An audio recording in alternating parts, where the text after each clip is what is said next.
Oke, Assalamualaikum warahmatullahi wabarakatuh. Selamat malam. Pada kesempatan kali ini kita belajar lagi ya mengenai digital marketing untuk pemula, gitu ya. Kebetulan materi hari ini itu udah sampai materi yang kelima. Jadi kita akan belajar mengenai digital marketing ya. Ini materi kelimanya hari ini mengenai sales funneling gitu ya. Jadi sales funneling itu apa gitu ya. Jadi sales funneling itu gampangannya seperti corong penjualan gitu kan atau terowongan penjualan gitu. Jadi misalnya dari banyak target market gitu kan. Terus kemudian ketika kita melakukan suatu aksi gitu ya, suatu aksi atau misalnya iklan, entah membangun awareness dan macam-macam gitu ya, dari lead yang tadinya 1.000 orang, kemudian mereka berminat jadi tinggal prospek 100 orang, kemudian akhirnya ada yang membeli produk kita, menjadi customer kita menjadi 10 orang. Nah, jadi sales funneling ini adalah membuat corong ini bagaimana supaya menjadi lebih optimal. Tujuannya apa? Nah, ini jadi yang perlu kita garis bawahi ketika kita membuat nanti sales funneling ini adalah untuk menentukan strategi marketing dari produk yang kita miliki gitu ya. Strateginya bagaimana? Kemudian dari strategi bagaimana, berikutnya adalah menentukan tools apa yang akan kita gunakan. Jadi misalnya, oh ini caranya begini gitu ya. Oh apa namanya dari custom audience gitu. Kita menggunakan toolnya apa nih yang cocok di sana gitu ya. Nah setelah itu kalau misalnya strateginya sudah tahu, toolsnya sudah dapat, berikutnya tentu saja kita harus melakukan evaluasi gitu ya. Jadi kalau misalnya kita tidak tahu sales funnelingnya, untuk melakukan evaluasi jadi susah gitu. Area ini di mana, apa yang harus dilakukan, kurangnya di mana gitu kan ya. Nah, kemudian setelah kita melakukan evaluasi gitu ya, tujuan akhirnya seperti tadi, yaitu meningkatkan konversi gitu. Jadi nanti area mana yang harus diperbaiki, ini di gambar sebelah kanan ya, contohnya ada awareness, ada interest, consideration, intent, evaluation, purchase. Jadi customer itu sebelum melakukan pembelian, dia akan melalui yang namanya sales funneling itu dulu gitu ya. Jadi artinya kita harus menyiapkan nih strategi di masing-masing funnel ini seperti apa supaya menjadi optimal. Nah, kemudian setelah kita membahas ya tadi mengenai gambaran umum untuk sales funneling, berikutnya adalah pertanyaannya bagaimana cara kita membuat sales funneling itu tadi gitu. Jadi ada beberapa cara, ada beberapa referensi yang bisa digunakan. Tapi yang paling simple salah satunya adalah kita menggunakan kaidah dari AIDA gitu ya. A yang pertama awareness, kemudian yang I-nya interest, D-nya decision, dan A yang terakhir adalah action. Jadi dari bagaimana caranya supaya dari market yang luas gitu ya, market yang luas ini bisa terkonversi menjadi penjualan. Nah, yang pertama yang kita lakukan adalah dengan menggunakan konsep AIDA ini kita harus memposisikan diri kita sebagai customer. Mudahnya adalah kita sebagai customer kira-kira supaya saya sebagai customer atau kita sebagai customer melakukan pembelian itu kira-kira experience-nya apa, pengalamannya apa yang akan kita rasakan supaya kita menjadi berminat gitu ya. Nah, pertama di area awareness dulu. Jadi awareness ini dari lead generation, jadi artinya orang yang tadinya tidak tahu sama sekali dari produk kita menjadi tahu. Caranya bagaimana gitu ya untuk membangun awareness di antara calon customer kita, bisa kita menggunakan yang namanya content marketing dari sosial media baik itu Instagram, Facebook, WhatsApp dan lain sebagainya gitu ya. Kemudian bisa juga kita menggunakan paid advertisement atau contohnya misalnya Facebook Ads atau IG Ads gitu ya atau Google Ads itu bisa dilakukan. Terus kemudian kita juga bisa menggunakan SEO atau SEM dan juga kalau yang konvensional bisa menggunakan public relation gitu ya. Jadi awareness ini tugasnya di funneling awal lead generation ini adalah Bagaimana caranya supaya customer yang tidak tahu sama sekali tentang produk kita, gitu ya, mereka jadi tahu produk kita, gitu ya. Contoh, kalau yang paling gampang contohnya nih, suatu produk iklan di TV, gitu ya, iklan ditampilkan terus itu kan tadinya kita nggak tahu produk itu, karena sering ditampilkan, kita nonton berkali-kali jadi kenal, gitu kan. Nah, jadi kenal, oh ada brand ini, gitu kan ya. Nah, setelah kenal, step berikutnya adalah masuk ke area interest, gitu ya. Jadi orang itu begitu tahu, kenal dulu, baru mulai merasa tertarik. Simpelnya nih, misalnya tadi kita lihat di TV nih ada produk makanan gitu ya, terus jalan-jalan ke Indomaret atau Alfamart, terus habis itu lihat nih produknya, wah ini yang ada di TV nih gitu kan, wah jadi timbul ketertarikan. Contohnya seperti itu. Nah, kalau misalnya di dunia digital gitu ya, kalau orang tadi kita dengan konten, nah kalau untuk interest ini kita bisa menggunakan landing page atau e-book atau newsletter atau tools atau studi case dan lain sebagainya. Kalau misalnya Bapak Ibu menggunakan Facebook Ads gitu ya, yang pertama naikkan traffic gitu kan dengan cara menunjukkan tampilan produk yang akan kita tawarkan.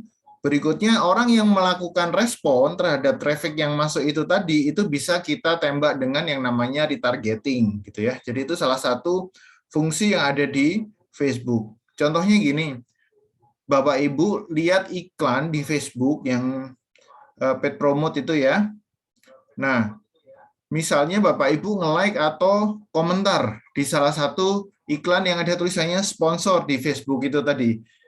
Biasanya di hari-hari berikutnya itu akan kena iklan yang sama terus-menerus gitu kan. Terus habis itu dia akan menampilkan iklan lanjutannya. Nah, itu bagaimana caranya? Nah, itulah yang namanya retargeting gitu kan. Kita sudah menjadi prospek atau target market dari mereka karena kita sudah mulai tertarik. Ketertarikan kita di mana? Contohnya ya tadi dengan memberikan respon, jempol gitu kan ya, terus kemudian komentar dan lain sebagainya.